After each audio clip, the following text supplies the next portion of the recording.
Welcome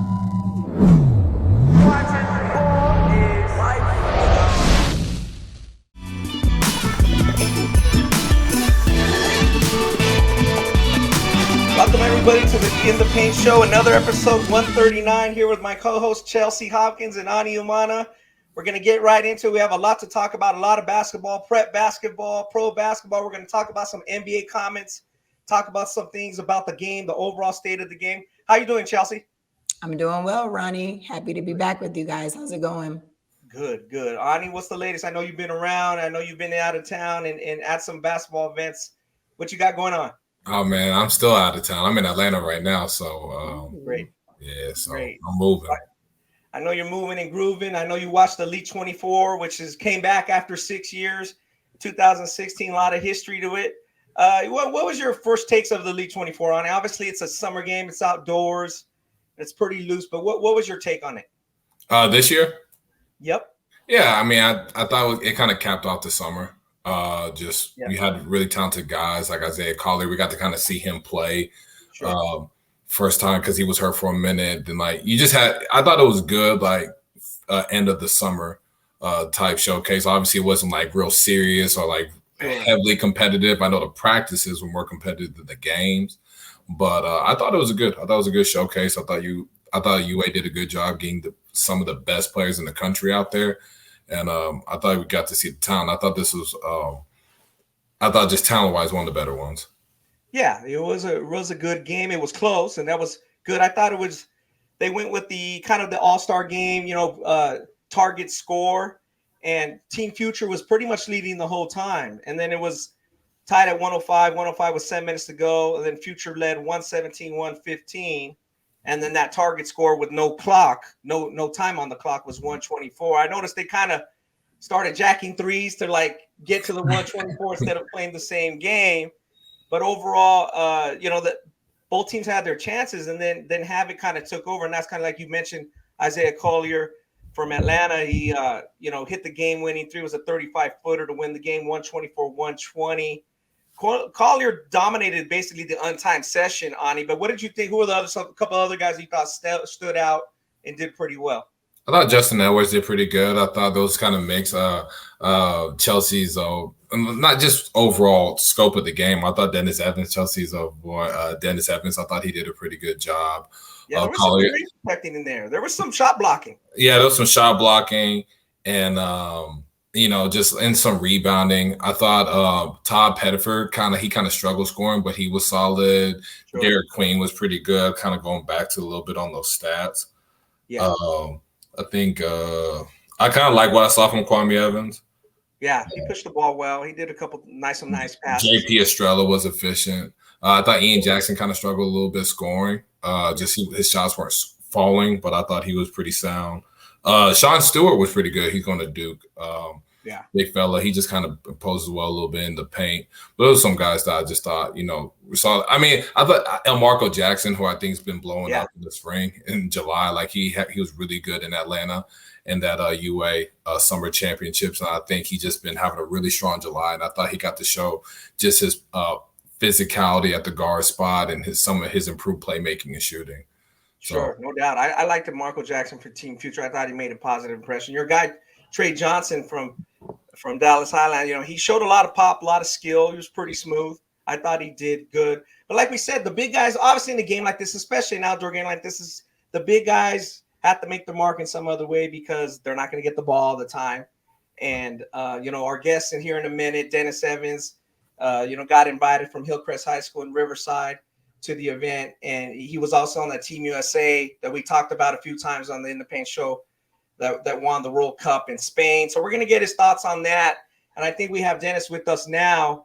We're going to get right into it and get his thoughts about it. I wanted to hear what he says about the practice because you mentioned the practice, Ani. Dennis, can you hear us? Yeah. Great. Appreciate it. Thanks for joining the In the Paint show, Dennis. How's everything going? Everything's been going good. Good. Great. How was Chicago? Tell us a little bit about Chicago. How'd you enjoy it? It was really fun, being out there, playing in those little games, those little the drills were definitely a little bit more high paced so they could see if everyone could move or not. But it was definitely fun out there. Sure.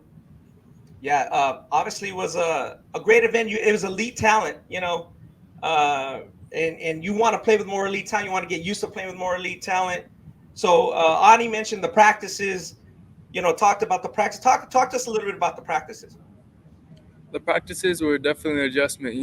Coming into a new court, wearing new gear, but still, we're out here playing as hard as we can, working on different things while we're out here. Sure. Ani, I think you're muted. Dennis, my bad. Yeah, there you go. I was about to say, I'm watching this move. Dennis, talk about just your overall experience with the Elite 24. And I mean, this season, you kind of blew up in May. You got invited to U17s and things along that nature. Just talk about just the overall experience from Elite 24 and playing on the USA team. It was an overall really good experience. I got to learn a lot while I was out there. Got to work on some different things while I was out there, like my footwork, moving, running a bit harder, and offensive awareness, really. Dennis, I don't know if you remember me. I opened the door, the gym at Lake Dallas when y'all came to Dallas in July. You also had I also want to talk about playing in USA. Then you had to jump right back in and play in the live period. Is that correct? Yeah. So talk about that, because I know talking to your coach, talking to Kool-Aid and some of your coaches, they were talking about how you were kind of dead-legged a little bit and kind of winded just with the travel and then getting right in and playing. But just talk about that adjustment and how you had to adjust to all that. It was definitely an adjustment because the way they play and the way we play back here is it's a huge difference. Out there, they're a little bit more physical, looking more to get towards the rim. And it's a little bit more, you go through a lot more contact of playing out there. Dennis, well, first I want to say big fan. I mean, you don't know me, but I know you. And I just kind of really like your story. Just kind of being a late bloomer and, like Ani said, blowing up in May. And I just really like to see you trending upward. And I think, there's big things to come from you and your best basketball's ahead. But I just wanted to get that in really quick. But just to piggyback off of kind of what Ani was talking about, your USA basketball experience, like going to Spain. Have you ever been out of the country before? Have you ever experienced, a different culture? And obviously that style of play is a little bit different than what we have here in the United States. No, this trip has been my first time being out of the country, and it was a lot of fun being out there as well. Nice. So do you feel like basketball wise that, what did the USA basketball experience teach you? Like just, like you said, you've never experienced it. You've never been out of the country. The style of play is different. Like, do you have anything that you can pinpoint that you feel like it was like your biggest takeaway from the experience? Definitely getting used to being uncomfortable in new areas, being like so far away from home and not knowing what everyone's saying. It's definitely an adjustment.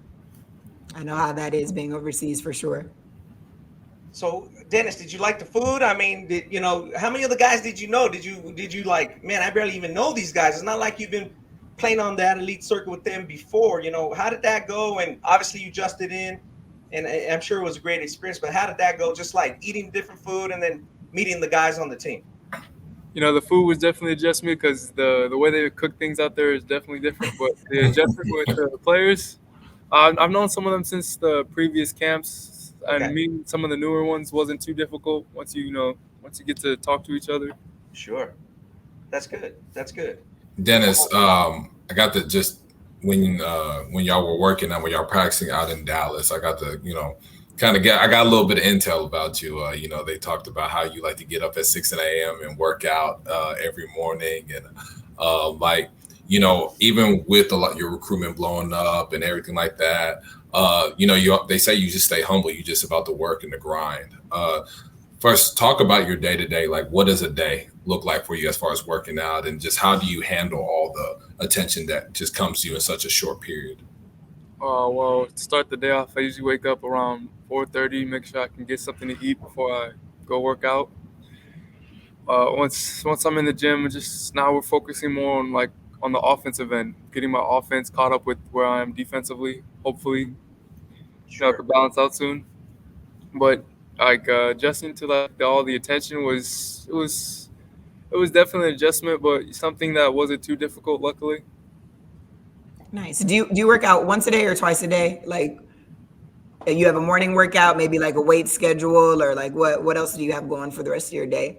I have a morning workout. I have a weight schedule after that, and sometimes every now and then I'll do every other day I would do like another basketball workout for more footwork stuff.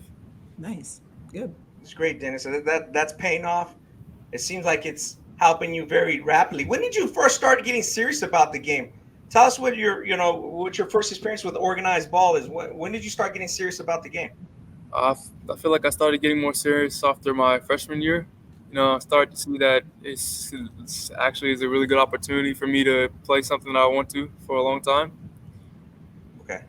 And did you know, like, were you already on a small travel team, or did you already know Coach Kool-Aid? Were you already like in with Team Inland, or did that come later?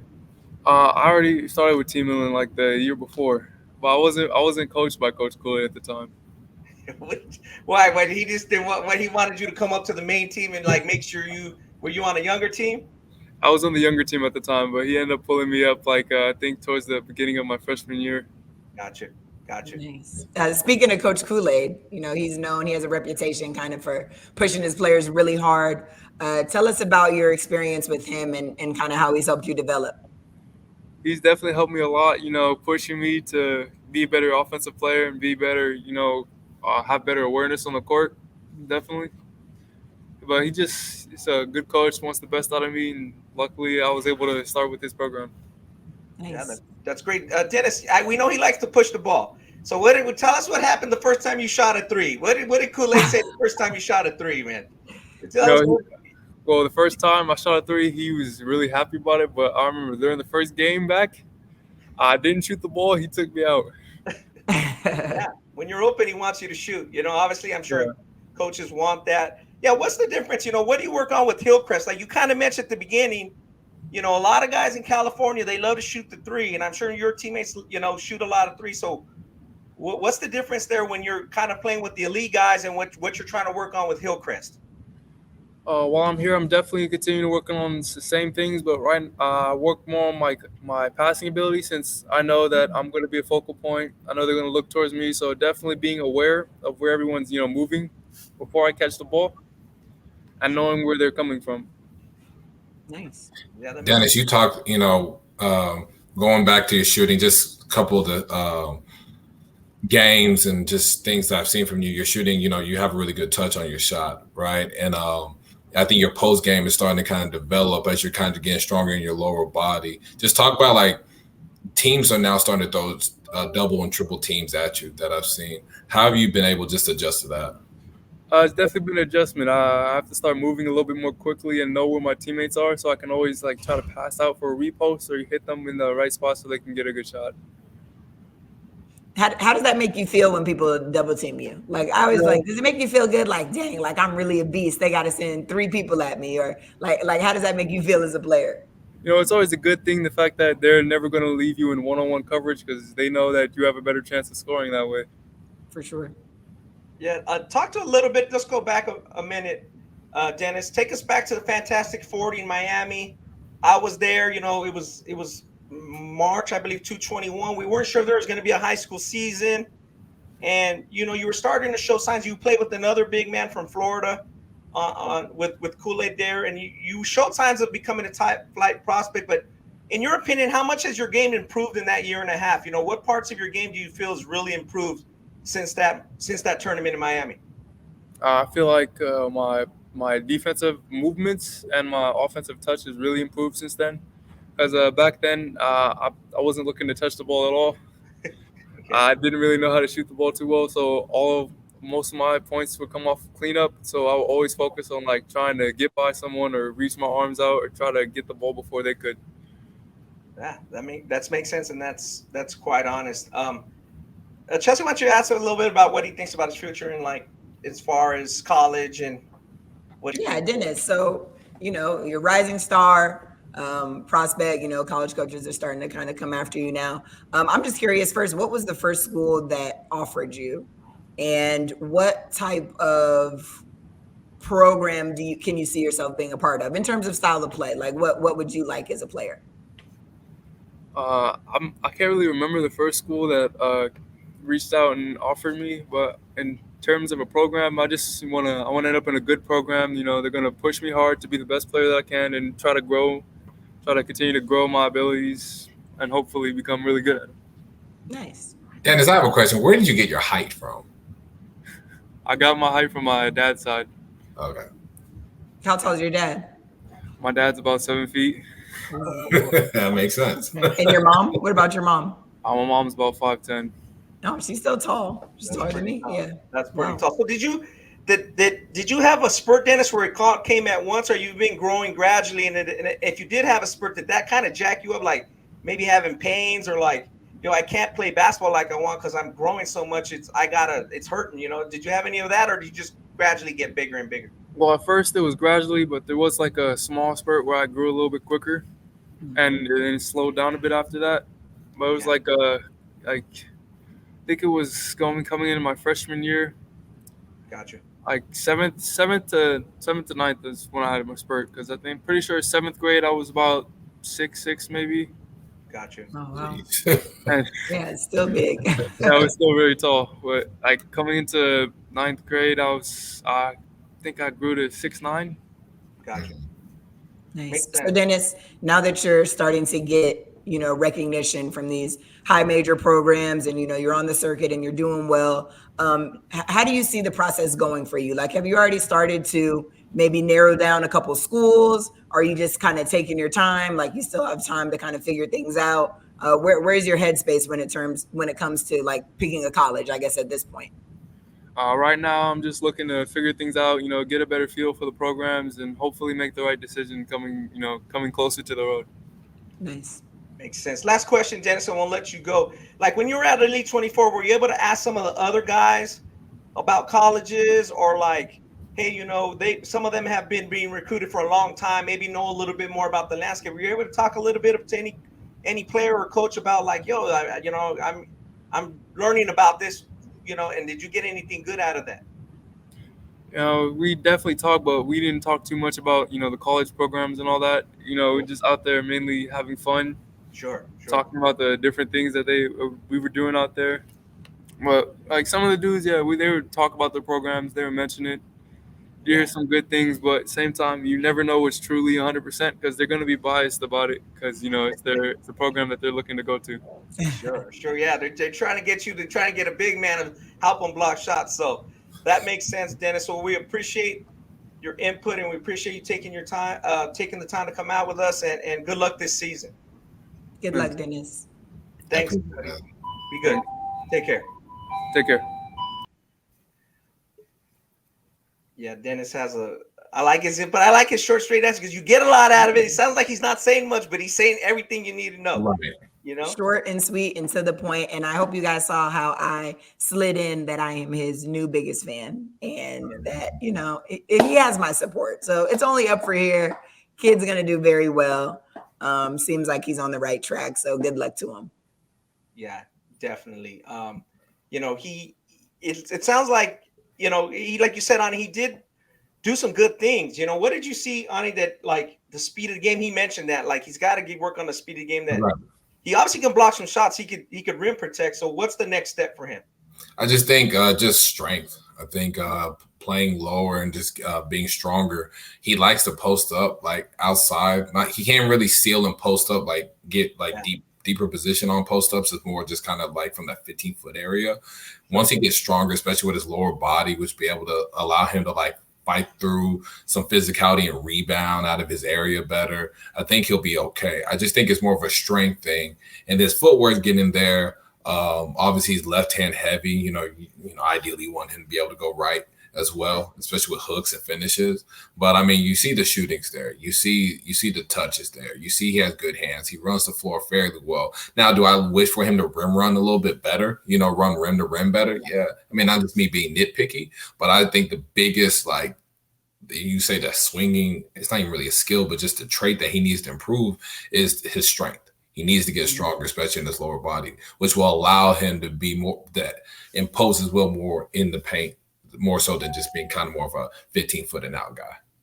Yeah, that makes sense. Like I said, I thought he showed flashes. I know he was pretty critical of himself down there at the Miami Fantastic 40. Like, felt he wasn't getting the ball. I just remember him because he was playing with another 7-footer who was from Florida, and Kool-Aid was on them, and like he wanted them, like you said, to take the shot if it was open to finish. Right.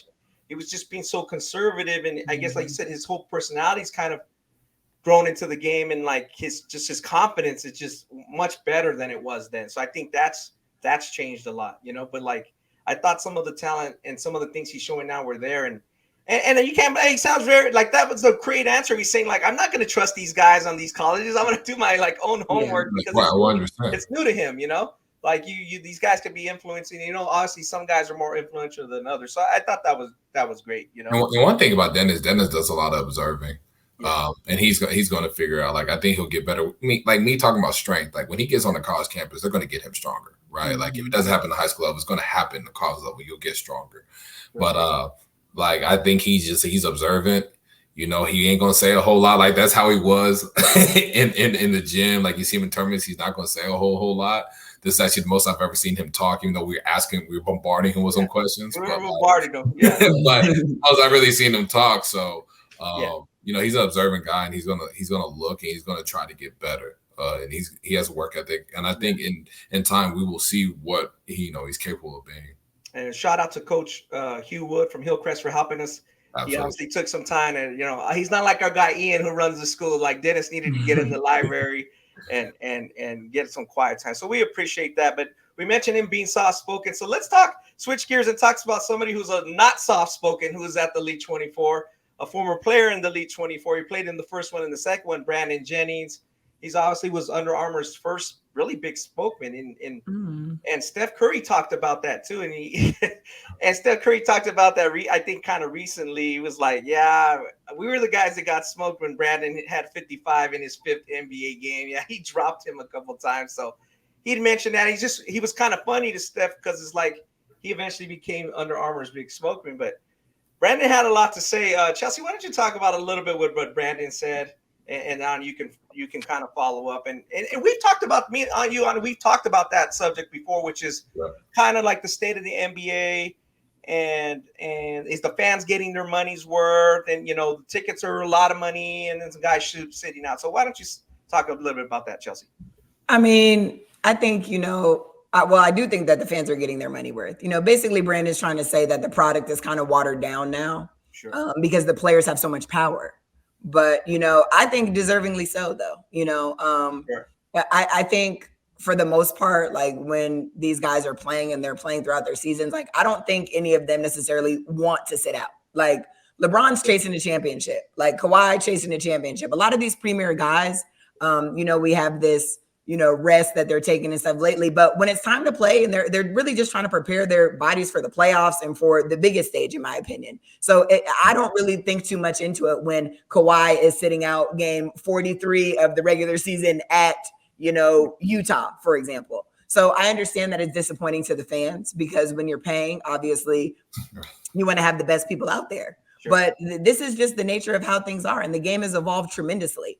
And, we see comments from just former NBA players just about everything, like everything. Everybody hates everything. A lot of the older players are disgruntled because the players make too much money. Before it was like the owners had a lot of power. Now the players are taking the control, and you're just kind of seeing a shift. But I don't think that the product is watered down at all. I think the league is at an all-time high in terms of skill and just, players' ability to just play basketball. Like we have not seen a league at a time where you have so much star power, in my opinion. I think everybody, every night, from Ja Morant to Steph to Bron to KD, like somebody's going to go off, somebody's going to do incredible things. So maybe a fan may not get their money's worth in the Utah Clippers game, but if they flip the channel and they're watching the Chicago Bulls and Golden State, they can get their money that way. So I really don't agree. I mean, I get what he's trying to say. But as a player myself, I'm all for the players having the ability to have a voice. And it's not always right. I'm not saying they do everything right. Like I'm not a super fan of how James Harden did some of his things. KD right now is kind of stirring the pot with his situation. But I don't think the product is watered down. And I'm all for the players having power, personally. Yeah, I'm all for players having power, but I do see where he's coming from. First off, there are a lot of players that don't love the game. That's for one. I mean, but money is a big incentive for you. You offer me millions of dollars, like, they're going to play. But is there a lot of guys that really just truly love the game? No. I mean, I agree with that. I was talking about just like premier players in terms of the ones that are ring chasing. They're not trying to set out a whole bunch when they have other goals. I think the NBA has made the regular season kind of irrelevant, in my opinion.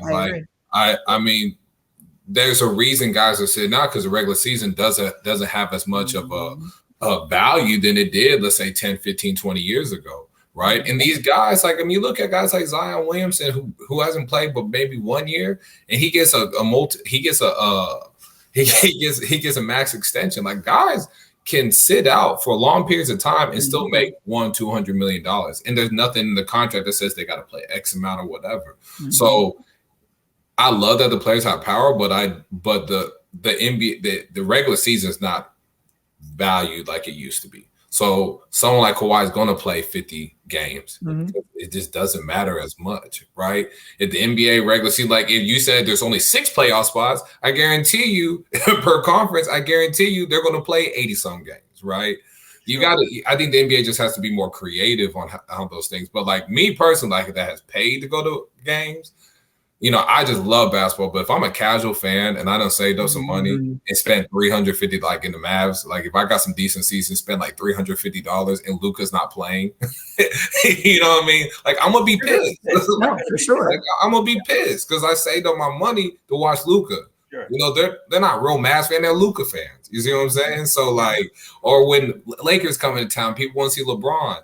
Now those tickets are like $450, $500. And LeBron and Luka not playing. You know what I'm saying? Like, I understand both of your points of view. I just want to read what Brandon said so we're clear, like what the subject is about, and hopefully we're going to talk to Marques Johnson, former NBA All-Star, 5-time NBA All-Star, who Chelsea mentioned the players have a lot more power. When he broke into the NBA, we were going to assume the players had a lot less power. But we want to hear what his take is. Yeah, and we want to hear, what he has some insight about. You mentioned Ani, players loving the game, maybe not loving the game. Do you know how does that affect the game? And I want to read what Brandon said. He said, "For whoever made this a players' league was the stupidest thing ever for the game of basketball." And then his next tweet was, "If I'm a fan of basketball, why would I pay to watch players that can decide whenever they want to play?" And then to your point on it, he also said it's only a couple guys in the NBA that love the game. Outside of the NBA, kids make so much money now. You think they care? Like, so it goes back to, you said the value that the players know they have, Chelsea, and they're using the power of that value. They're gaining something out of that value. If a kid has adulation, we talked to Dennis Evans. They're going to Elite 24. They're going to Chicago. They're going to Spain. They're going here. Bronny's playing on TV in Europe. They have a chance to sign NIL deals. How much do they love it? So does that affect is that affecting the product later on down the line? If a kid's getting all this at 16, 17, we'll get your opinions and we'll get Marcus's opinion. That's all. Hopefully Marques joins us here in a few minutes. But yeah, go ahead, Chelsea. Yeah, I would just want to give like one more point. Like I think I do agree with him about not everybody loves it, but I think you can argue that with any occupation. At the end of the day, like this is still a job, and them being incredibly talented and their passion and all that has probably taken them, to be in this position, because obviously it's very hard to be in the NBA. You have to be that good. Sure. But me speaking personally, like I'm only playing basketball for money at this point, of my specific career. So I know how it is. Like you get to a point where sometimes that is what it's about. And I do feel bad for the fans and the kids that are coming out and paying to see this product or whatever. But, that's just kind of like the nature. I just feel like you can argue that about any occupation ever. Like a lot of people go to work every single day and don't love it because that's just how it is. So I do see his sentiments, and I do think that he has very, very valid points. But I also just think like, so now should the kids not get NIL money because it's going to make them, you know what I mean? Like when they get to the league, they're not going to be as grateful. You know what I mean? Like, I think you could just argue so many sides to everything. I just think there just needs to be more of a balance of things. I think players also are trying to protect themselves because these NBA owners, like from the front office, they're not, they get hurt. They, they could just, they don't really care about them like that. They're like, they're just irreplaceable. Yeah, replaceable. So they're looking at like, I'm gonna get the most money I can. So yeah, I mean, let's look at as you Isaiah should. Thomas. I mean, Shaq even said like he's like, I'm gonna get all the money I can get, and I don't blame him for that because like Ronnie said, they're replaceable. So you're gonna make your money, and that means you have to sit out because you have an injury, even though you may sit out 3 weeks and you should have sat out 1 just to make sure you're okay. I get it. Like they got family to feed too. They got people that they got to take care of because they got this position. You know what I'm saying? So there's 2 sides of it. I just think there could be a little bit more of a balance. I don't know how that is, how that's done. I'm not in any of the associations, but ideally you would want a little bit more of a balance. Chelsea, let's go back to your statement for a minute. You made a strong statement. Yeah. You said, I'm playing for money right now. And we appreciate your honesty. Mm-hmm.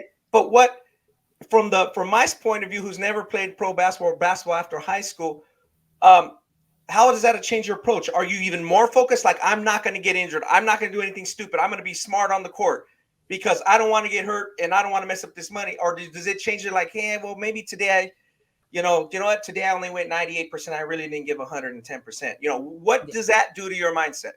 Well, first, I'm laser focused because one, I don't make $43 million a year. I'm a women's basketball player and, God has blessed me so much. I make a great living. I'm single. I don't have any kids. So I'm very capable of supporting myself from basketball. So that's been awesome. But, I'm going into my 10th year and just my body is broken down. Like I've been through so much. To your point about just kind of the off season. In the off season, I'm just doing, light workouts to just keep my skill set sharp, a lot of shooting, a lot of dribbling, but I don't particularly like to play so much open gym. I don't particularly like to play in pro-am games. They give me hell all the time here in Vegas. Like, oh, why aren't you playing in the pro-am? And, I don't say too much because I don't want to sound like I'm big timing people, but it's like all of my money and my primary source of income is me being overseas. Like, I'm not insured when I'm playing down the street at Mojave High School. So if I get hurt here, then I can't go there. And here I am not having a way to support myself. So I think that you get to a certain point where that's kind of what it's about. And, I've never made millions and millions of dollars, so I can't speak for the NBA players, but I will say that I can list a whole bunch of players who missed out on the Brinks truck or the coach or the organization decided to get rid of them because they were loyal or they did this and, they want to give their all and give the best product. Like it's a business at the end of the day. So, for me personally, like I said, I've had a lot of injuries. I have a really bad body and, people are still paying me my money's worth for me to be able to suit up and go do it. And I love basketball, but I don't love the way that my body feels after I play a game. Like I feel like I've gotten hit by a truck. So for me, if it's not enough money, then I won't play. And that's honestly in anything overseas, like whatever, like if it's not worth it to me, I'm not going to do it. So I don't knock the players that kind of have that sentiment because, everybody, legacy doesn't depend on having championships and winning a whole bunch. So, I saw a tweet the other day about Bradley Beal. Oh, they gave Bradley Beal this crazy extension and he's never won a playoff game and he's never did this and he's never done that. Like, basketball is amazing, but he's going to have generational wealth for his family. Right. And to me, that's better than any trophy, any prize that anybody could ever give me. So I'm sorry that I haven't been able to put the wins together as a product for you guys to win a championship in Washington. But, I got to do what I have to do for my family and I'm trying to put them in a position. So I just feel like you can argue both sides. Yeah, you mentioned that, and hopefully our guest Marques Johnson, when he comes out, you mentioned you're kind of weary about playing pro-am and pickup games that are unnecessary. Want to get his take because he kind of grew up doing that. Mm-hmm. He played a lot of pickup and pro-am before the Drew League would start in 1973. Marques graduated high school in 1973. He played in the Dunk and Shoot League. He played against college and pro players. That's kind of how he made his mark. He wasn't the number one player in LA at the time. He wasn't the number one player in the state, even though he went on to be 5-time All-Star and be all NBA. So kind of want to get his take on that. Did he slow down? The players weren't making oodles of money, I don't believe, in 1977 when he broke into the NBA. He did 4 years at UCLA. So I don't want to get his take on that. It's kind of parallels what you're saying about, hey, did he slow down, like, yo, I got to take my time, and want to get his take on even some of his teammates, how much they love the game, whether it be college players or NBA players. Ani, what do you see? Like, do you see that in youth at all or on the circuit? Like, man, this kid is talented, but he don't love the game. You know, does that ever cross your mind too much? Well, or do you give them the benefit of the doubt because they're young? It's a mixture, right? So there are kids, I know a lot of these talented kids, I won't say a lot, but there are guys that are ranked nationally that don't watch basketball. Mm-hmm. Yeah. You know, that is a fact. They do not watch basketball. You say, hey, who is your favorite current player? They'll say a generic name, or how many basketball games do you watch a year? I mean, they'll say minimal. They don't like watching film. They don't even want to sit down and watch basketball games, college basketball games, NBA games. There are a decent amount of kids that don't do that. You see kids super talented, right? Like Ronnie said. And I don't know if that's them not loving basketball, maybe them not being educated, someone telling them like, hey, you actually need to watch the game. You know, you actually want to be a better basketball player. That's why it's just so much of a mixture. Like, I just give them the benefit of the doubt, or really I just say they don't. There's probably something they don't know, right? Like, there's something that they don't know that maybe someone's trying to tell them, or someone that doesn't know is trying to tell them something that, you know, the blind leading the blind. So I think kids initially, when they start playing basketball, when you talk about like 8, 9, 10, 11, 12, you know, I think it's fun. I think they actually love it. I think when you get like the 13, 14, it starts getting a little bit more serious for them. And then the ones that kind of blow up at that 15, 16, 17, you start seeing a shift in just like their love for more so than what they're actually chasing for. Maybe it's money, or maybe it's this. But it's always geared towards money. If it's like, you want to be nationally ranked because it will help me go higher in college, and then I can get NIL. Like, there are parents that have hit me and like, is there a way we can get NIL in high school? You know what I mean? Like, yeah, like that. But that's where I'm telling you, that's where this is going to get to. Like, high school players, I mean, you know, people probably throw some money at some kids, but people are going to start seeking NIL deals for high school kids soon. Yeah, and that's what Brandon was saying. These kids, hey, they're getting paid, so they're not loving the game. So let's bring on our guest, Marques Johnson, who had a great perspective about that, 5-time NBA All-Star. NBA. Marques, are you there? Can you hear us? Yeah, I got you loud and clear. You got me? Yes, sir. Hi, Marques. Thanks for jumping on. I'm here with my co-hosts, Chelsea and Ani. Thank you for taking the time to jump on. I just wanted to start off on first things on top, as we mentioned. What was your reaction when you saw Brandon's comments about the NBA being a players' league and many current players lacking a love for the game? Do you agree with him on those two things hurting the game, or do you have a different sentiment on that? No, I don't agree with him. Okay. You know, I think it's a players' league. I think the players are wielding a lot more control in terms of destinations. You're seeing Kevin Durant doing his thing in Brooklyn now, trying to do whatever he's trying to do, force a trade, force a change in coaching and decision making. I'm not sure exactly, because he hasn't really said anything. So all we can go on is what has been speculated. So I don't want to speculate until he comes out and makes a statement. But evidently, obviously, things aren't right. But my point is bigger than that. It's different than when I played. It's different than the 90s, the early 2000s when Brandon played.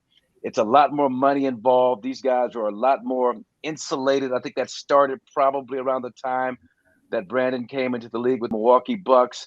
But when I played, it was commercial travel. It was, it was the first flight out the next day when you had a game the next night. So we're leaving, on 7 a.m. flights, getting up at 5 a.m. after a game the night. It was a different mindset.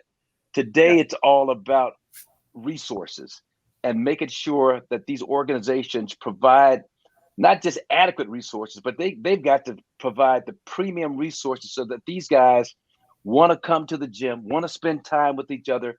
With the Bucks, for example, Mike Budenholzer is from the Greg Popovich School. So they've got daily vitamins where they've got an assistant coach assigned to 2 or 3 players.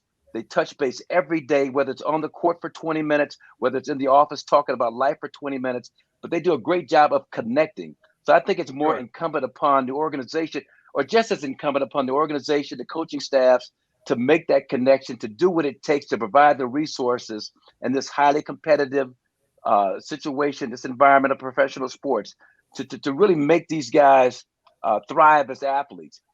But I'm around these guys every day, Ronnie. Every day at practices, shoot-arounds, on the road, and really when you see them away from the court, away from the cameras and all that, that desire, that passion, that fire, I don't see a major difference in what we had as youngsters in terms of just loving the game, loving the play. Sure. A hoop is available. We're gonna get some shots up. We're gonna get some shots up. We're gonna get a competitive shooting game. So from that standpoint, and then Brandon talked about load management, right?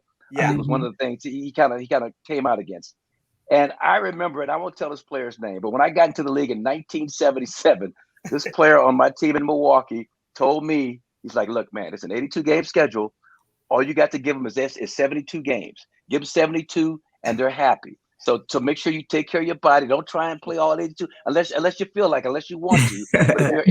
But if you're hurt, you're nicked up, you're bruised up, your body needs a day or two off. As long as you give them 72 games, they'll be satisfied. So that mindset was different then, but still it was the same principle of just really being in tune with your body. And if you needed a couple of days off, I was playing 36 minutes a game, I think, as a rookie, and averaging 10 rebounds and 20 points as a 6'5", 6'6" forward. So it was a beating. It was a pounding at 21 years old. And so I think I may have played 80, I think, my first year. And that's when he came to me and said, look, man, you're killing yourself. All that rebounding, all that jumping, all that energy, you're gonna burn yourself out. That's what he told me. Junior Benjamin told me the same thing. You're a small forward. Give them about 7 rebounds a game. They'll be happy with that. Don't try to go out there and be like this 10 rebound a game guy. My back was hurt, my hips were sore, I got bone spurs in my ankles, my knees were sore. So there were some residual effects from exerting all that energy. That makes sense. That's terrific insight. So I see what you're saying. The way it plays out is a little different, but you guys away from the court had the same mindset. The love, not much difference, doesn't seem. Yeah, the love was there. I mean, and I didn't. But see, what I appreciate and respect about Brandon is that he is showing the thoughtfulness to give this some consideration, to really be a guy who is a student of the game, who has a passion for the game. And I think what he's doing, it's more of an anecdotal type of observation on his part. But you look at the fans, you look at the sponsorships are up 13% at 1.6 billion this year. New sponsors are coming in. I think the ratings were up I think the league in the finals, they did a 20 share. 1 out of 5 households is watching NBA Finals basketball. I mean, I think the evidence in terms of the numbers and the popularity of the sport, I think is I would say at an all-time high, but it's a healthy game right now. If it wasn't healthy, you wouldn't have Phoenix, you wouldn't have Miami and Oklahoma City and all these teams being pursued by corporate entities for naming rights of the arena. I think the Lakers just got $700 million over 20 years from CryptoCon or whatever it is. So people want to associate themselves with this game, which means that this game is healthy right now. Good point.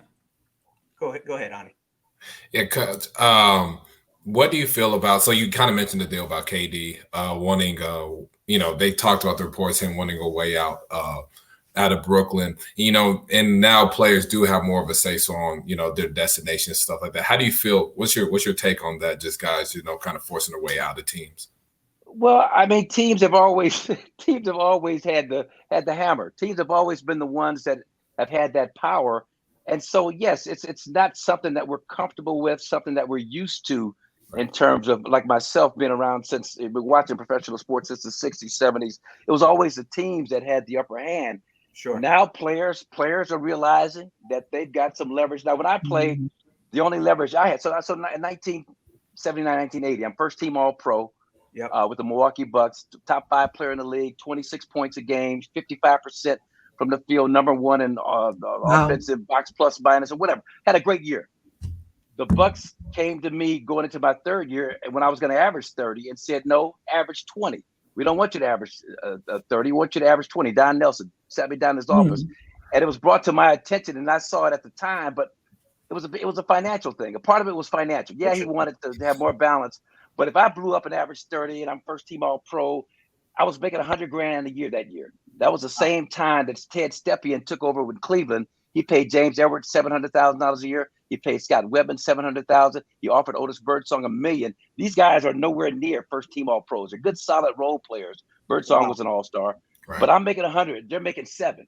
And so my coach and my organization knew that I was the trajectory that I was headed on.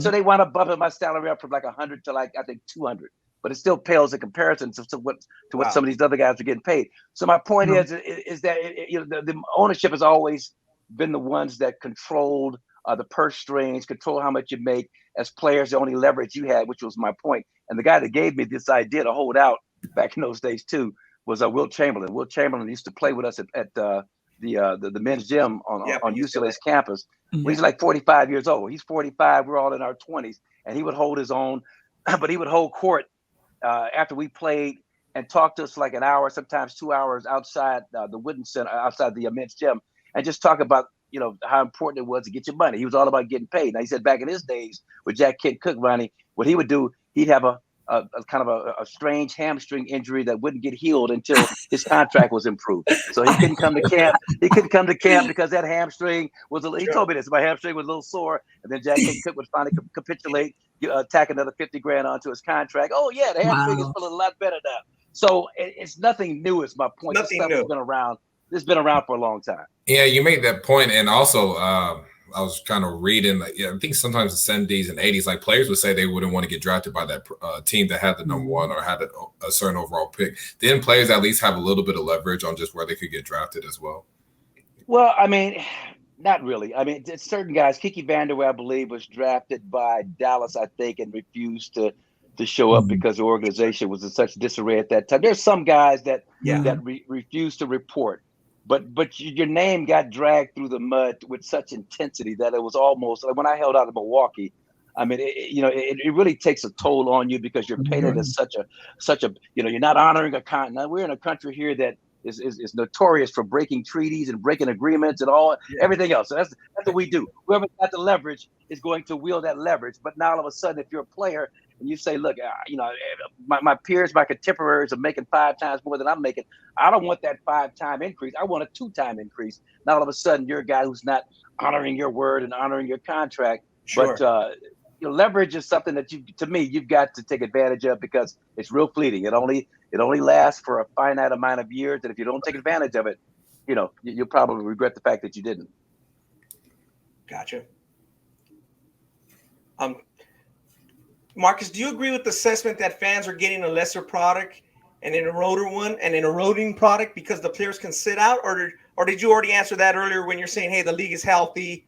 Or do you think that hurts a fan that's Ani mentioned earlier, that makes it harder for me? The tickets are very expensive. And Brandon mentioned that too. Hey, man, why am I going to the game when they're sitting out? What's your assessment there? Well, again, I'll give you a quick story. I was in Milwaukee. We were playing the Sixers one night, and myself and Brian Winters and maybe Junior Bridge and Bob Lanier, we were all hurt, legitimately hurt. We weren't playing. And so it was a sellout at the Mecca, just over 11,000 people. And so we're walking toward the floor, and which one of the Buck executives, I won't mention his name, and I kind of mentioned to him, like, man, it's too bad we're all sitting out, all these fans coming to see us play against Dr. J and the Sixers. And his response to me was, F them, it's a sellout, And so and it was kind of said in jest, but the idea is there that it's a bottom line business. The game was already sold out. Now, do I feel like the fans get shortchanged if there's a load management game and LeBron doesn't play and it's going to play in a city that he's only going to appear in once? I mean, you got to feel for the fans like that. I wish there was something that could be done about that. But overall, I mean, Kawhi Leonard, for example, when he sat out the 22 games with Toronto, the year they won the NBA championship, I think they went 17-5. They were criticized because that was when load management was first kind of really thrust into the national scene. Now, that being said, the Lakers back in the late 80s sat out Magic and Coop and somebody else against Portland, final game of the season as a rest game. They got fined $50,000 by the league for the integrity of the game and all that. So, I mean, this stuff has been around. But Kawhi Leonard, my point with him is that he sat out 22 games coming off a sore knee or whatever it was that was bothering him. But you saw his effectiveness in the playoffs. So it's almost like, okay, he sat out the 22 games during the regular season, but it was worth it because what he was able to give us, those 60 plus the playoffs, it made sense that he needed to be at his best, and that for him to be at his best, he had to rest his body. And so it's a different era. I mean, back then we played through, bad sore knees and twisted ankles and bone spurs and bad hips and the whole shot, bad backs myself, get injections like it was going out of style of cortisone or whatever it took to deaden the pain, and just to get out there. It's a different era right now, and I respect these guys for understanding that it's longevity. You want to, you want to feel good about yourself in your 50s and 60s and 40s, 10, 15 years after you retire, and you don't want to kill yourself and beat your body down just to a point where you're almost a cripple when you get through with this game. So I can see both sides of it. Yeah, that makes sense. We talked earlier, and we talked one day a long time ago about, and it relates to Brandon's comments about the love of the game. Obviously, some players are talented, some players are not. Talk a little bit about, the experience you had in college with your teammate Richard Washington. You love this story, man. You love this story, don't you? Because you played at run, dunk, and shoot. You played in the Drew. You played pro-am as much as you could, as the way I know it. When you're 16, 17, 18, you played when you could. So tell us a little bit about the freshman coming in class. You guys are the first class that's going to play as freshmen, eligible. So you're probably fired up. And then you had a great recruiting class. So tell us what happened. Yeah, #1 recruiting class in the country. But so I played with a great player. I was just talking to him this morning with a couple of guys out playing golf. But Richard Washington out of Benson Tech in Portland, Oregon, was supposed to be the next Kareem Abdul-Jabbar. They listed him at 7 feet in high school, but he measured out at UCLA at 6'9.5". But just one of the smoothest jump shots you can imagine. His sophomore year had 27 against Louisville in the semis, 28 against Kentucky, was the most outstanding player in the Final Four, led us to a championship, hit the game winner against Louisville. So this is going into like our junior year. And so I'm a workout fanatic. I'm on the track in the morning. I had a coach that watched me one day work out at 8 a.m., 10 a.m., in the gym playing at 3 with the guys, running up, getting shots up at 5. And then he said he went to a park across the street from my apartment. He saw a shadowy figure shooting jumpers at 9 o'clock at night. It was me. It was like, Cap, Marques, is that you? But that's you had to drag me off the court. And so my roommate, Richard Washington, we're roommates for 3 years. Now let me give some context. He's one of the most creative guys I've ever been around. He was doing 3-track recordings. He taught himself to play the guitar, the flute, the kalimba, the drums. He would make this beautiful music. He was an artist. He was he went to a technical school, Benson Tech. So I heard sawing and nailing in the living room of our apartment. And I came back out like 5 a.m. in the morning. He built this elaborate couch, this beautiful couch. I think he ripped off a lumber yard and stole some pillows from the frat house or whatever. But it's this beautiful couch. He was that dude. But he would never work out. He would always just kind of lay in the apartment, sit on this brown beanbag chair and play the flute, play the kalimba, all day long. And so one day I was like, man, look, you cost yourself some money, Big Rich. You need to get out here with me, man. Come on, let's get on the track. Let's go to the gym. Let's get in the swimming pool and do some stuff. And so he looked at me and said, man, look, Marques, you play basketball because you love to play basketball. I play basketball because I'm 6 feet 10. And I had to play basketball. I was forced to play basketball. Now leave me the F alone. But I never bothered him again. I understood, kind of his feel. Now you fast forward. This is in college. You fast forward, 5 years. I'm a first team All-Pro, perennial All-Pro, All-Star. He's a journeyman. He's a guy that's struggling to stick with one team and find, real consistent minutes in Kansas City. Played with me in Seattle. Played in Cleveland. And I think a knee injury finally curtailed his career. So, but he's, if you're looking back on it now, if I talk to him now and ask him, does he regret not working harder? He'd probably tell me no, because he wasn't into it like I was into it. And so in terms of what Brandon Jennings is saying, there are some guys who are just not into it on the level that Brandon's into it, the level that I was into it, the level that other guys were into it, and that's okay. I got 5 sons that all played at different levels. I got a daughter, 12, great player now, and I tell people, it's not for everybody. Everybody, different levels of sons that just couldn't commit. My oldest son, Chris, had to drag him off the court. Some of my other sons had other things to do with their time and just weren't as fanatic about the game as we were, or passionate, or whatever the word is. So that's the point, that it's just not for everybody. And that's the same thing I see today with certain players. Sure, there's some guys that don't have that love, that passion, that Brandon might have had, but there are other guys, Giannis Antetokounmpo. You got to drag him off the floor. He's a guy that works harder than anybody I've ever seen, and that has an impact on other teammates watching him. Chris Middleton the same way, Pat Connaughton. I could throw out a list of names of Milwaukee Bucks that I've watched personally, just put in the extra hours and just are passionate and just really are into improving their craft. Great. Go ahead, Chelsea. Jump in there. So you knew that pro ball was kind of in your future. You know, you talked a little bit about your earlier days, but just kind of by your sophomore season, you kind of knew it was in your future. So, you know, the thought of that life-changing money when it came into play into your career, like how did that look? Did that change your outlook at all? You know, Ronnie mentioned that you used to play in the pro-ams, play a lot of pickup games. Yeah. But when you knew you were about to get this money, like how did that change your mindset? Well, I mean, and back then it wasn't the era of like, you know, the 60s where guys had to have off-season jobs to supplement salaries because they were making 35, 40 grand a year. When I got to the league, I mean, you know, I think it's like $200,000 a year for a rookie over 5 or 6 years, you know, per year was good money back in those days. So it was enough where you know, you could live comfortably enough off of, but it was never about the money. Sure, that was always an enticing byproduct. Okay. But for me, it was all. But see, I played at UCLA with the Walton gang, Bill Walton. They were 30-0 his sophomore, junior years. I came on his senior year. There was a player from Philadelphia, Overbrook High School, Andre McCarter, who was my roommate, who was my Svengali as a basketball guy, and he was always into the artistry of the game. And to be able to let that manifest itself, you had to be in just superior condition to anybody else out on the floor. And so we would do all kinds of unconventional running sand dunes and hills in those days, swimming pool workouts, just all kinds. I heard Andre was my roommate on the road, you guys, and I heard a bunch of splashing coming out of the bathroom from the bathtub. So he came out of the bathroom after being in there for about an hour. I was like, Dre, man, what was going on in the bathroom, man? All that splashing.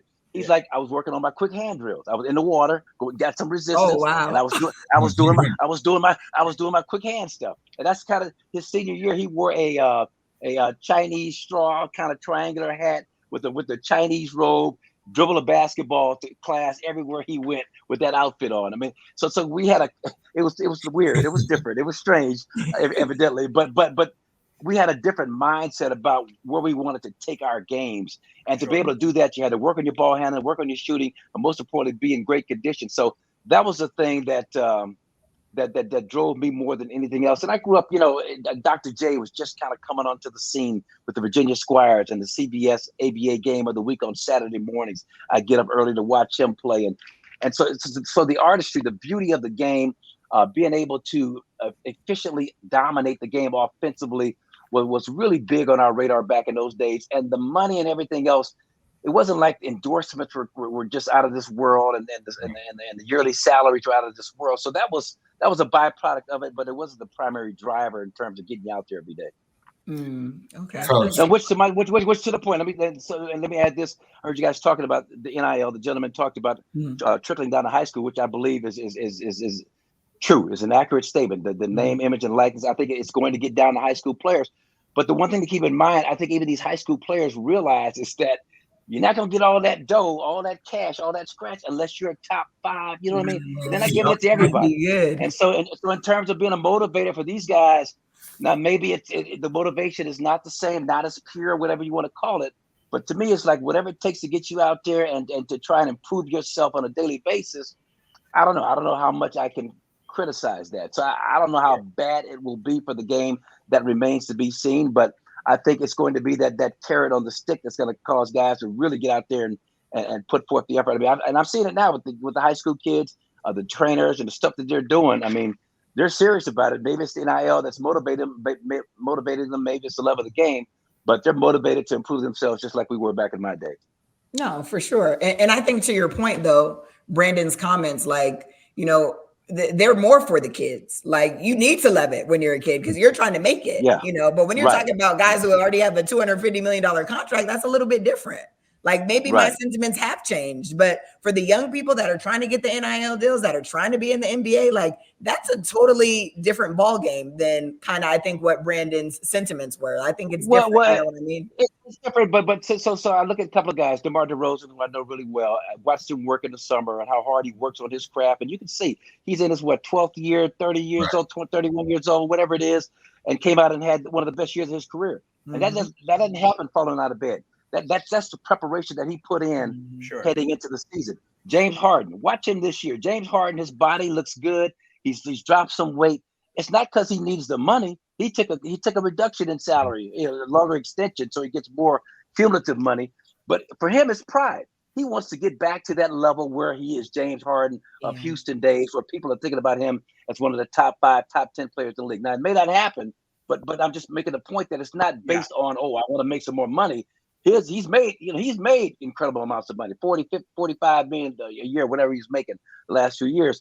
What he is into is regaining that position amongst the elite players in the league. And so that's a love, you know what I mean? That's a passion that maybe it's fueled by ego and pride, but so what? We all have big egos. We all have a lot of pride, or we wouldn't become the successes that we've become in basketball and other athletic sports. No, for sure. Marques, I want to backtrack really quick because I had a question for you just when you were talking a little bit about your relationship with Richard and at the time you guys spent at UCLA together. I know you kind of flirted with the idea of going pro after your junior season. Richard decided to go pro. You decided to come back. I kind of want you to talk about that process. Like what went into your decision, basically to stay? Was Richard leaving ever being a factor? Why did you come back with the ABA and NBA offers on the table?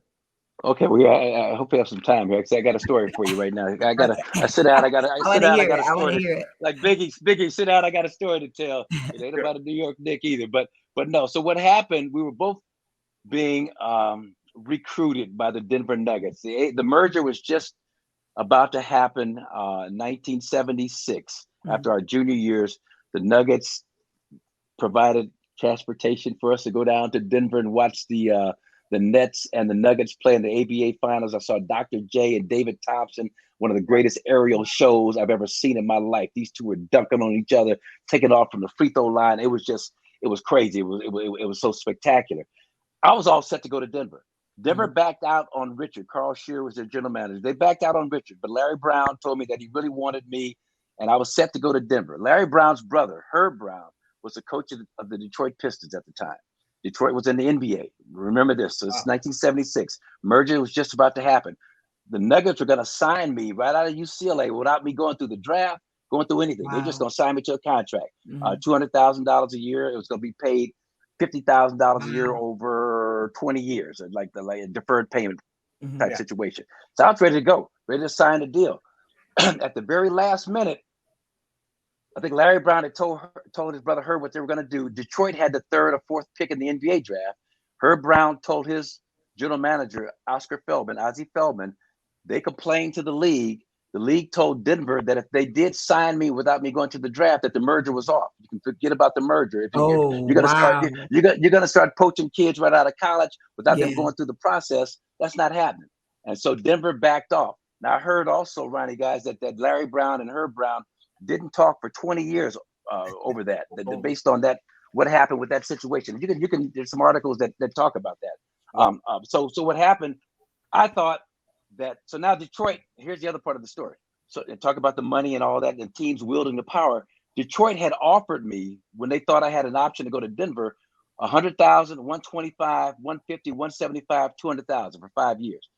After my leverage was taken away because the NBA said the merger would be off, I called up Oscar Feldman. Sam Gilbert was the guy, the famous UCLA booster. He was the guy brokering the deal. And he's like, well, call up Oscar Feldman and see if you can still get that deal. I called up Oscar Feldman, said, Mr. Feldman, I'm in the draft. I can't go back to school. I'll take that 100, 125, 150, 175, 200. He told me, Marques, listen, we'd love to have you, but we've reevaluated our financial situation. And right now, all we can offer you is 95, 100, and 105 for 3 years. Wow. So and that's because they had the leverage now. So they had the hammer now. Yeah. So I thought I was stuck with going to Detroit for that amount of money my coach, Gene Bartow. So there was a rule the NBA rule that said that you had to pull your name out of the draft a month before the draft. The NBA rule.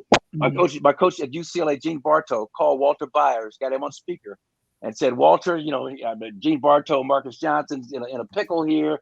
You'd like to come back to school, but there's this rule, blah, blah, blah. And basically what Walter Byers, NCAA commissioner, said to us was that's an NBA rule. That rule has no application to college sports whatsoever. He could take his name out of the draft 2 minutes before the draft, a minute, 30 seconds before the draft. So we went around, and this is like a day before the draft. So we went around all of Los Angeles trying to find a fax machine back in those days. Yeah. And the only place that had one was the LA Herald Examiner downtown. So we went in and I faxed my letter to the NCAA that I was taking my name out of the draft. I was coming back to UCLA for my senior year. And good thing I did, because I was the first winner of the John Wooden Award. They were just starting that award. Sure. Plus bringing back the dunk, which had been on a 10-year hiatus. So things really aligned. And the Louisville Cardinals, they were called the Doctors of Dunk. Darrell Griffin and Wesley Cox, they had 60 dunks as a team. I had like 63 dunks by myself at UCLA that senior year, won the Wooden Award, first person to win it. And, everything worked out great. So, but it was a crazy story the way that That's happened. awesome. Yeah, that's a crazy story. Let's talk a little bit about current times, Marques, and then we'll let you go. Basketball players have always been popular. Obviously, you guys were popular. You, Dre, Richard, around campus. That's nothing new. But the social media, many athletes seek that popularity. Now, your son Josiah, he's kind of taking that to another level. He's been part of a movement where social content can kind of create a career. So do you feel that some of these young athletes care too much about that and not enough about the development, or is that just another fallacy? Well, I think it's another fallacy. I think it works hand in hand. And so I give Josiah a lot of credit. I mean, Josiah went to UCLA, didn't play a lot. Josiah would have been a great mid-major player. UC Santa Barbara, Bob Williams really wanted him there. Steve Lavin had a scholar. Steve Lavin was going to recruit him as a walk-on, preferred walk-on. Came by the house, picked him up. I said, Josiah, whatever you do, don't sign with UCLA. On this recruiting trip, Steve Lavin came to pick him up and take him on. And so Josiah was gone about an hour and called me up on the phone. Dad, guess what? I was like, what? I signed with UCLA. And so Lav got on the phone. Look, I had an extra scholarship. I was going to lose it if I didn't use it. So we're going to give it to Josiah. So anyway, that's how he wound up at UCLA. But he's taken that. He and Quinn Hawking were bench riders at UCLA. They took that experience. They formulated a series that ran a couple of years on Comedy Central called The Legends of Chamberlain Heights, great animated series. So Josiah was the academic award winner at UCLA all 5 years he was there. So he's a guy that didn't let basketball use him. He didn't play like he wanted to play, but he took full advantage of the academic opportunities and just making the connections that he needed to make to further his career as a producer, as a broadcaster. And then he's taken his whole social media thing to another level. So I think, Ronnie, to answer your question, it's all a part of the package. But I don't think, to me, it's okay as long as you keep first things first. First things first. What are you here for first? It's not to get 1 million followers on Twitter or Instagram or whatever. It's to make yourself, as Giannis always says, being the best version of myself as a basketball player on a daily basis. And when you do that, coupled with the talent, you got to have the talent, but you've got that kind of passion, that kind of work ethic. It all works hand in hand. Now you need to generate that kind of social media follow, because a lot of times when you go in to make a movie or movies casting for athletes, for stars, they'll look at the guys that got the biggest social media following and cast them before the guys that have the 15, 20,000. They'll go for the guys with 2 million followers because they've got a built-in audience. So it makes business sense to take advantage of the social media opportunities that are out there. Yeah, I agree with you on that. Even like we're talking about motivation and NIL, like, when they have these NIL talks, they talk about the following, right? Yeah, that's it. So, I believe social media can be used as a tool, like you said, coupled with the talent for players to make more money. So I agree with you 100%. Yeah. Who's this quarterback from? I think is he from Long Beach Poly? But he's going to Oklahoma, I believe. But I think one of these guys, they signed an $8 million NIL deal before even playing a game of college football. There's another kid going to USC, quarterback, that's in a similar situation. But a lot of that is having the foresight. And I read the article, it was in the LA Times about the USC kid. His dad is like, look, we're getting ready to do this. So we're going to do a whole holistic thing, get you ready as a football player, but also your social media following, everything else that you need to build you up, your popularity, everything else that's going on with your fashion statement, style that you've got to develop, bringing a stylist, do all of that. And but the bottom line is, and you guys know this better than anybody, if you don't have the talent, it's not going to happen for you. So talent is always number one. But if you got the talent and then you got the wisdom behind you to successfully take advantage of that talent, then the sky's the limit. And as we know, you've got a small window of earning power as a professional athlete, and you've got to maximize it the best of your ability, keeping first things first in mind. It's what you do on the court, on the field, or wherever, that's going to be the thing that makes you stand out as this guy that's desirable for sponsors to attach their name to. Exactly. That makes a lot of sense. Well, Marques, we appreciate your insight. We know we could keep you a long time and give us more insight. We want to let you go, but thank you for that, for talking a little bit about Brandon, tell us about the Richard story and your negotiations and how it all makes sense. And like you said, by that time you broke in, people weren't really having other jobs, and it's very similar to now, just even though it's just brought out a little differently. I think, I think Brandon had good intentions as well. And it's good to get your insight from somebody who's been there before in all levels of the game. So thank you. Yeah, I appreciate that. Thank you for having me. Great conversation, guys. Appreciate you. Thanks, Thank Marques. Thank you, Marques. All right. Take care. Bye-bye. Ani, what's your first reaction to some of the stories that he told and the perspective he has? Because I think Chelsea kind of mentioned it at the top of the show. It's like sometimes the older guys get a little bitter, or they get, we shouldn't be doing it that way. But he seems to have a good perspective. Yeah, no, I think he has a really good perspective, just on giving a different look as far as just player empowerment, just how the league is. And that he also mentioned that some players back in the 70s and 80s, they felt the same way. Obviously it was different, right? But they had the same sentiment. It was just more controlled by the owners at that time. So he kind of put in perspective that it's basically the same, but it's just different because it's more player driven and owned league more so than the owners control everything. Yeah. And Chelsea, what about you? I mean, obviously, you have you like the social part. You know what Josiah do is he plays and he's telling these stories. Is it surprising, or is it like, hey, I'm not surprised the guys were kind of talking about load management. Maybe they didn't do it, but they were talking about it, Yeah, no, I mean, I loved Marcus's perspective, and just, the fact that you've had somebody that's been there that can, just kind of break it down. Hey, this is how we do it. This is how we did it. But my favorite thing that he said was, everybody's not going to love it, and that's okay.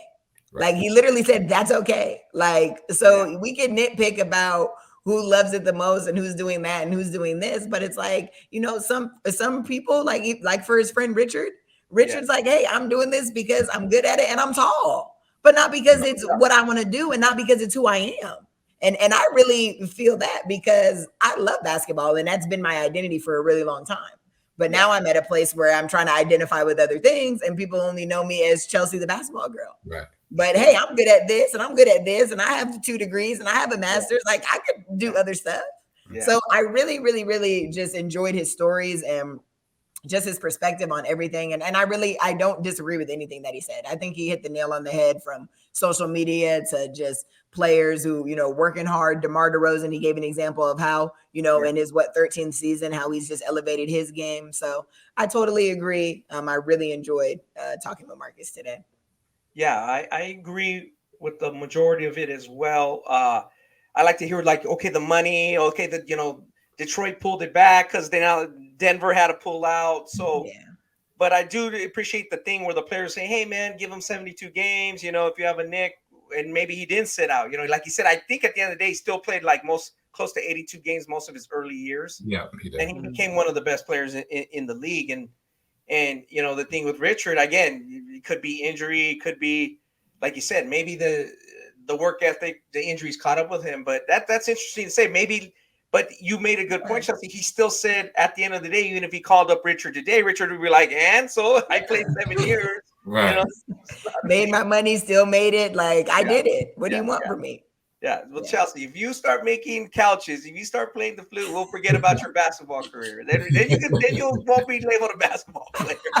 No, I mean, I'm definitely staying in basketball for sure. Like, I love basketball is my first love 100%. But I just told you, from a playing standpoint, Yeah. I know how it feels when I'm going to play hard basketball. I know how the next day is going to feel. And that makes you kind of question like, dang, how much longer can I do this? You know what I mean? So the only thing I would question or bring up is we mentioned that we do believe the players deserve the opportunity to make an income if it's above board, if it's legal, and if it's their right, they have some freedoms to do it. But only thing is I'm a little worried about is can they handle it? A high school player before he's going to college getting 7 figures, what's gonna be the outcome there? That's the focus. So even though Josiah and that people who do that really well make a living on it, and obviously we're doing a little bit of it, and we're trying to get our stories out there and our brands out there and our name and Ballislife brand. Like sometimes I'm thinking like I do see players who I personally feel spend way too much time on that or like on their phone. So I do get his point, but I don't think it's a basketball problem. I think in general, maybe in society, we spend too much time on the phone looking at social media problem. And I agree with you, Ronnie. But Marques kind of made a point about how Pop and Budenholzer, they have a system like Daily Bodies where they have coaches. You have to have a system in place. Like I know some colleges, they have people that their kids may make on a minimum 70 to 80 grand, right, through NIL. So they have to put in places where you have to come to practice, or like you basically got to handle them like pros. You know what I mean? Like you got to say you come to practice, you'll get fined this, or you got to. It's all about the system you put in place when you give those kids that money. If you give the kids the money, you have no system in place, they're going to be kids. And you give a kid that's 16, 17, 18, 19-year-old 70, 80 grand, they're going to be unwise. They're not going to be wise with it. But I think you have a system in place where it kind of helps them, then for sure. But you can't expect to give them that money then just say, okay, be smart. Yeah. And switching gears here, talking about a player who can make money, let's talk a little bit about his recruiting. And obviously he's been playing a lot of games on TV and in our backyard is Bronny James. And everybody it was kind of a weird recruiting because you look at his dad. I remember going back in his sophomore year and it actually turned out good because LeBron was so good. The college coaches just say, this kid's never going to play college. So they didn't worry about it. So if LeBron was maybe had holes in his game or was like, maybe he's the number 1 player. Maybe he might go to college if he's a top 7 player. But he was like one of the best. Yeah, one of the 2 or 3 best players anybody ever seen. It worked out because now he could focus on what you're saying, Ani. Like he can focus on, what getting through high school, being around the right people, signing that Nike deal, signing that Topps deal. Like it all worked out. It wasn't a question. But for Bronny, as you mentioned a couple of weeks ago, Chelsea, like you see him as a pretty good college player. That's what you mentioned, that he's a pretty good college player. So people didn't really write like, is this guy going to get go pro? Is he going to go to the G League? Is he just going to sit out and he can make a bunch of NIL money and go play on a barnstorming tour? But we're getting now more words that like he is going to get recruited. So, Chelsea, what's your first reaction when you hear the schools involved? Like, obviously it's going to be Nike back, but it's like Oregon, USC, Ohio State, Michigan, UCLA. What's your first take to that? Yeah, well, I mean, I'm not surprised. I mean, Bronny's a good player. Like, just because he may not be his dad and one and done, and maybe even blue blood, high major. Like, I never thought that this kid wouldn't at least have a Division I scholarship. Sure. And, you hear all kinds of different things. Like, he really loves basketball because he doesn't have to play. You want to talk about money? Like, he doesn't have to play basketball. Like, what do you mean? Like, I really think he genuinely enjoys it. Sure. I think he has done an exceptional job at just being LeBron James Jr. and all the stuff that comes with that territory. He seems like he just has it figured out, not really super phased, by all the attention and the different things people say and the flack that he gets from his dad and all that stuff. So, I'm glad that it's come out because I've seen a lot of knuckleheads on, social media even think like, oh, well, he's not even getting recruited. Well, why wouldn't he be? Like, what I mean? Just because, I think if he's not going to be recruited by certain schools, I think it's not because he's not a good enough player. I think it's because all the stuff that comes with maybe having LeBron James Jr. on your campus. Sure. Like it's a little bit different if if he needs security or, like, I don't know. I don't know what it's like to be him. He needs security just to walk around the mall. So I'm sure he's going to need it, on a college campus. Right. Sure. But I'm not surprised. I like a lot of the schools that are giving him looks. I think he's going to be good fits at some of these places. And I honestly think that that's the best route for him. Because one thing that I will say, as I have watched him, and I have not watched him very closely, but I'm starting to watch him because he's in the forefront. I feel like he's improved from just, he's improving. And that's the best thing. Like, he's trending upward. He will never, well, I'm confident saying he will never be his dad. But if he keeps developing and he keeps improving, he can carve out his own NBA career. And it may be as a second round pick, to the Dallas Mavericks. But he can find his way and fight his way onto a roster. And I think that that's more the trajectory of his career, not being a Duke one and done, even thought about not going to college. I don't really think that that's an option for him. I think he goes to a program, makes an impact, spends 2 years, maybe even 3, finds his way into the draft. And that's how he's going to carve out his career. I mean, I think if it kind of goes any other way, it's because of, maybe the opportunities he might be afforded because of, who he is.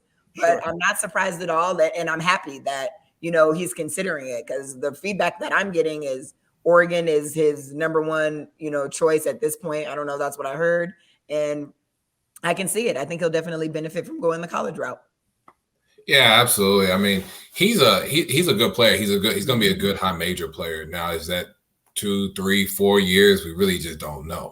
You know what I mean? Like, at the end of the day, playing at that level is really, really hard. But he's a good player. I think he's going to find a way. I think Bronny does a good job of finding a way to impact winning. To some capacity, kind of where he's at. I know the team didn't do very good in EYBL this year, but he generally does a decent job. And Sierra Canyon wasn't great either. But but I think, but it's not because of him, right? Like, he's not the reason they're not good. I think you put him in a good situation. I think he can hold his own. But it's also tricky when it comes to recruitment, especially like former NBA players or former NBA players' kids.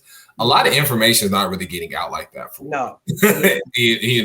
And most of the time, like, a lot of times, like, kids will go to their dad's alma mater, or it's going to be very tight as far as just you're not getting a lot of stuff out there like that on those kids. So obviously Bronny was getting recruited, but some of these coaches probably didn't recruit him because they didn't even know what that would potentially look like, or if they even have a chance, because not a lot of information is coming out. You see what I'm saying? Yeah. But he's a high major basketball player, and he'll be fine. If he notches a pro career, great. I think he'll be in the NBA for just who he is, something like that. And I think he's like, you see Giannis, like, all his brothers, they're in the NBA. Like, J.R. Smith's brother, like, Chris Smith touched the league. Like, Chris is my boy too. It's going to happen. Like, it's going to happen. Now, is he just completely deserving? I don't know. That time will tell, but like, it's going to happen. Here's what I think. I'm gonna go against the grain with you guys. He's gonna get to the league because LeBron's gonna try to play with him. So wherever he goes, like you said, he doesn't need college. He doesn't need the income. He doesn't need the NIL deals. Like, if he's decently good, I think he's gonna put his name in the hat. And because unless LeBron's like, hey, I could play another year, son, do 2 years. He's gonna play. He's gonna go, and they're gonna try to do it. You know what I mean? Because he's, like you said, he's borderline good enough. It's like, it's manageable. It's not like out of the realm. If like he's not even a D1 player or something. He's very solid. So that's what I think is gonna happen. I think he's gonna be gone after a year, no matter where he's at, because they're gonna try to get it done. You know what I mean? Like, that's what the legacy. Like, that's gonna be more, like you said. You call him back. Like Marques said of calling Richard, I enjoyed it. 20 years from now, LeBron and Bronny are going to say, yeah, did you want to do that other year or play with me for 1 year? And he's going to say, that was pretty cool to play for you for 1 year. Right. You know what I mean? Yeah. That's what I think he's going to be. And it's not going to, and we'll see. We'll see. Maybe, and he's going to have to be, it's going to be a lot of pressure. I think it's going to be some pressure there. But I think he's handled it pretty well. He's a pretty good player. As you mentioned, Ani, he's Sierra Canyon.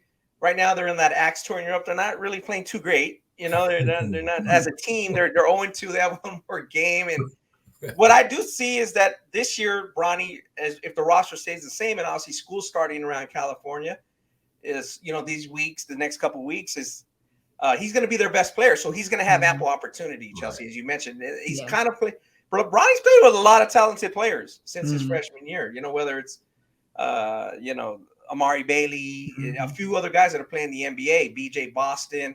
Well, this year the focus is going to be more him. You know, so it's going to be interesting to see how that plays out. And as you said, I think Oregon could be in the mix. Like that would be my guess right now. That would be again because he's going to be a Nike sponsored athlete. His dad has a lifetime contract with Nike. It all makes sense, you know. So that's cool, and that's going to be fun to play out this year. We have a lot of topics we can hit at. Real quick, Ani, want to get your take as we kind of wrap up, and we're going to get Chelsea's take on the W as it heads to the playoffs. You know, honoring Bill Russell. Me and you talked about Bill Russell a couple weeks past.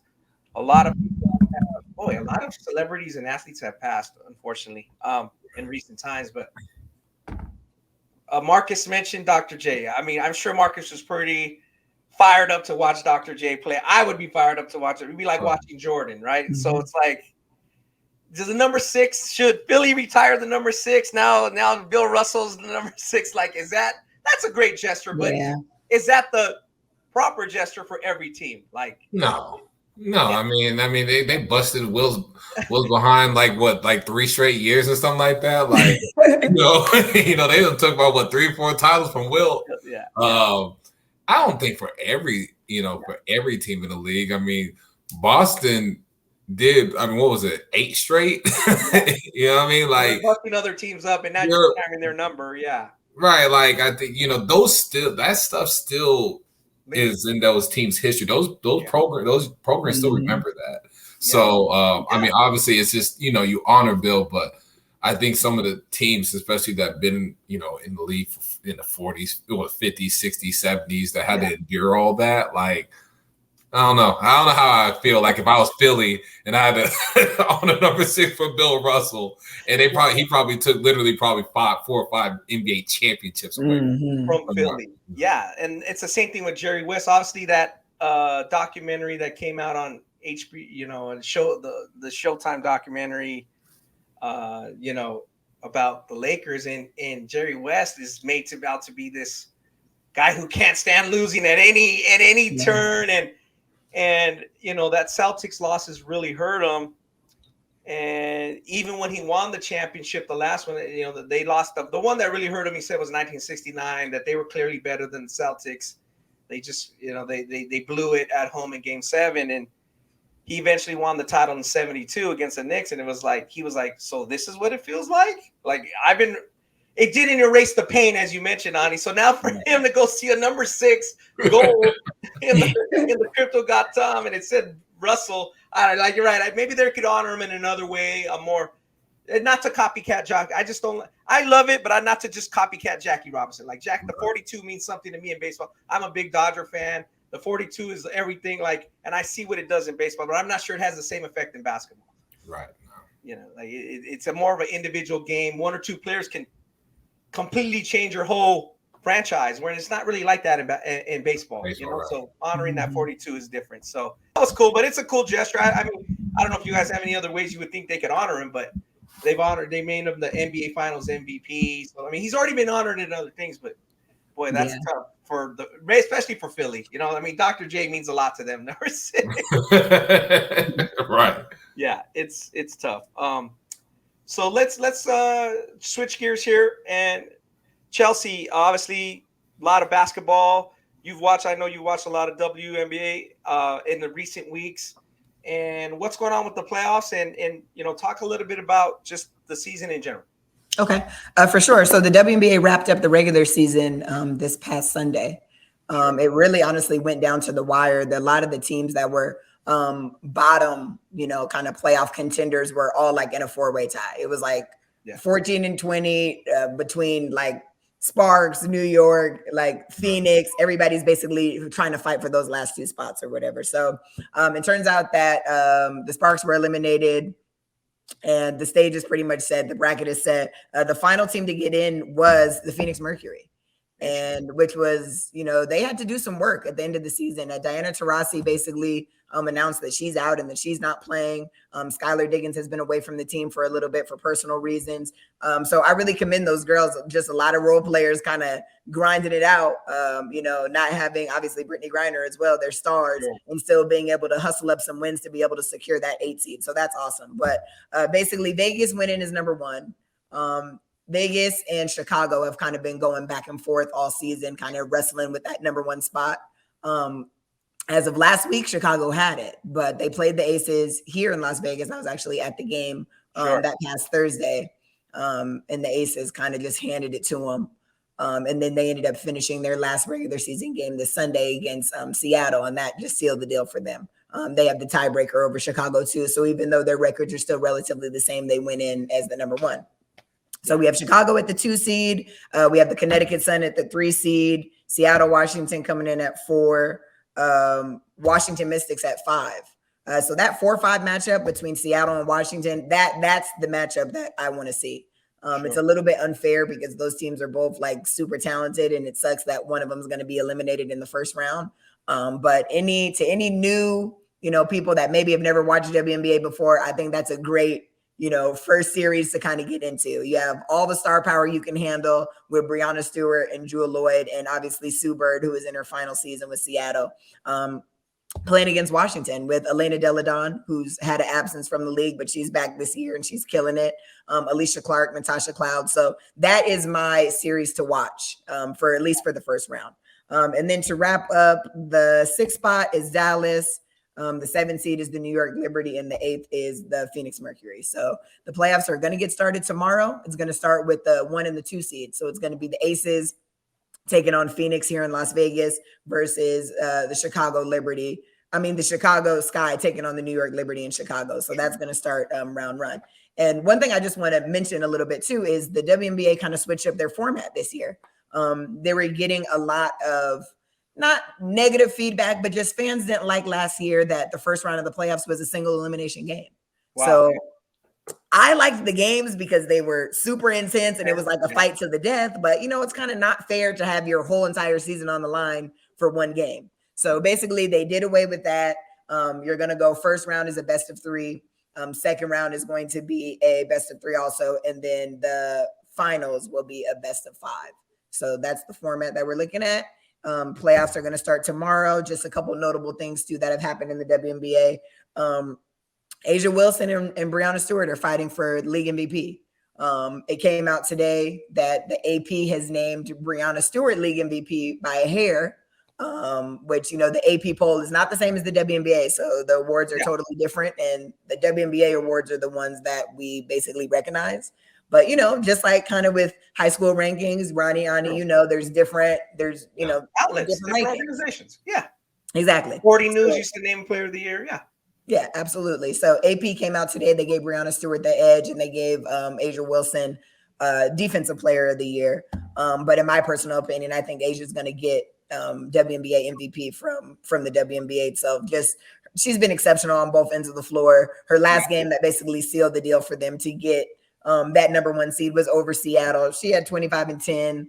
Breanna Stewart's incredible. You can't be sad if it goes either way, but I think it's pretty much a consensus around the WNBA that she's deserving of that award this season. And this will actually be her second one. And then just last but not least, I just want to shout out a couple of players that, are kind of hitting retirement. WNBA does not do a good job in general, kind of showcasing other players besides the golden 4 or 5 that they always have on ESPN. So I know it goes without saying.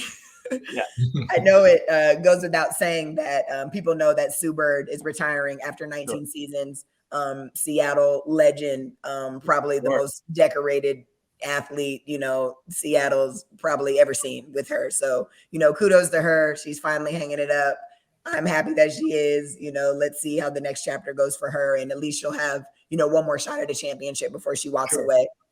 Also, her teammate in the backcourt, Breon January, ASU alum, just super talented players, had a long tenure in the WNBA as well. I think she's at 14 seasons. Wow. She's going to hang it up after a very, very solid career. And she's won a championship as well, I believe, with the Indiana Fever. And then hopefully she's trying to cap her, her final season off with a championship with Seattle. Sylvia Fowles, which, you've seen a lot of her farewell kind of tour on ESPN. Obviously, Minnesota legend, was a part of that, incredible run with Maya and, Lindsay Whalen when they won all those championships. She's going to retire after 15 seasons. And, she's going down in the history books as probably one of the, arguably top 3 post players this league has ever had. Like, she's just that decorated and that good. So kudos to her. And last but not least, we have Kia Vaughn, which maybe be a name that a lot of people don't know, but Kia Vaughn's a post player. She played for Atlanta this season, who was eliminated in these last couple games in terms of their play and run. But she played 14 years in the league, very highly respected amongst her peers. And, kind of congrats to her on the next chapter as well. Wow. Yeah. Obviously, Sylvia Fowles, people thinking she doesn't get as much deserving credit, but if she's a top 3 player in post history, that's awesome. I followed her, and I've known her career, so that's really cool. Kia Vaughn, shout out to her as well, and shout out to everybody who follows our pod, who listens in. Chelsea, we appreciate the W insight. The one question I guess I would have is, we had Rashawn Haylock on here earlier, and obviously the Sparks had a lot of high expectations.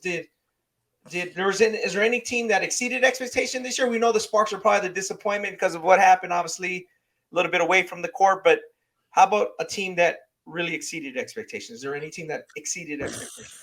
A team that exceeded expectations, I would say probably the Dallas Wings. They made a huge move at the beginning of the season that kind of surprised people. They ended up waiving Mariah Jefferson, who was one of their big contract players. They ended up just kind of giving her a buyout, cut her from the team, decided to go in a different direction. She actually signed on with Minnesota and actually finished playing the maybe half of the season with them. But Dallas has really impressed me because their last 5 games or so, when it was really crunch time for them to, make it into the playoffs, which I think in preseason, nobody had them even making it.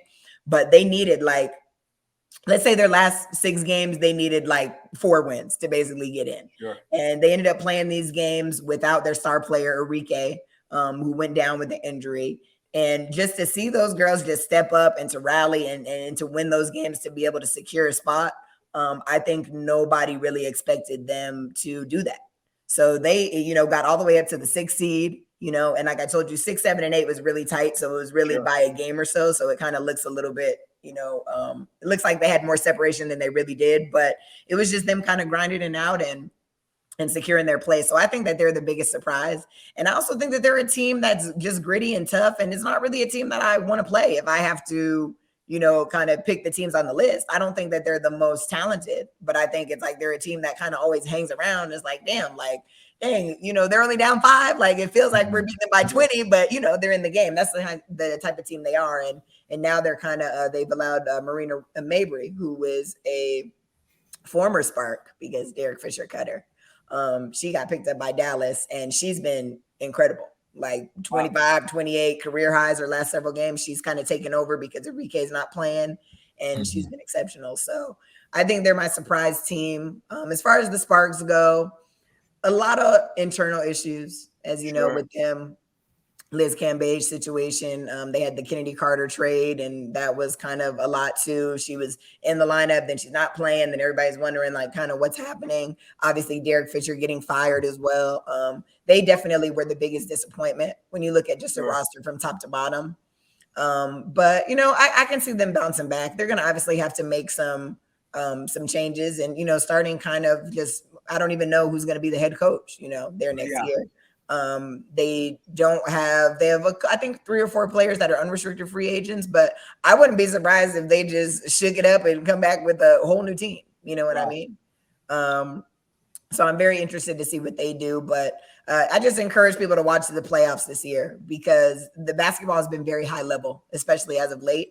And I think that, for any new fans or just people that maybe that don't know that much about the WNBA, flip on the game and this is the time. This is where it's the most exciting part of the season. So I'm looking forward to it. Definitely. I know Ani wouldn't mind seeing Dallas go deep, and he's always pulling for his They're going to win the championship. Yeah. I mean, they're not, but it feels that way sometimes when you're watching them. They'll win the title.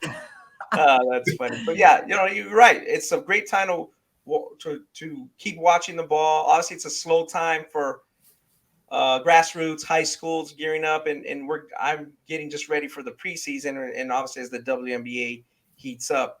But I wanted to shout out everybody that's listened in and will continue to listen in, and all the people that watch us on YouTube. Thank you for that.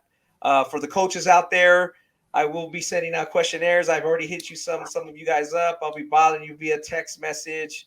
You can email me at ronnie@ballislife.com. I've already have on Twitter and social media like the link out so you can fill out a preseason questionnaire. The Fab 50 will be here before you know it. Preseason, for some schools that starts in October, and obviously most high schools started a little bit before Thanksgiving. I know Texas Ani is going to start early November, and then the obviously we have the holiday Hoopsgiving, Thanksgiving Hoop Fest. All that's going to be big and come fast, so Border League, all that.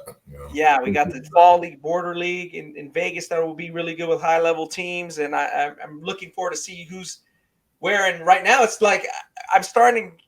I have to start a little later than I want because kids are still moving. They're still moving. The rosters are not really set. So school's starting, but people are still moving. It's just like Marques said, like you said, Chelsea, it's a business, and people are going to make the right moves. Right. So thank you again for listening to the In the Paint episode 139. Again, you could reach out to me if you have a good high school team. You think you got a squad, reach out to me. Basically, I would love to hear from you at Ronnie@ballislife.com, or just follow me on my social media, Ron M. Flores. I can send out the links, send you the information to fill out a form if you have a good team. So I think on that note, for Chelsea, Ani, I think we're going to log off. We appreciate you guys, and we'll talk to you soon. Bye, guys.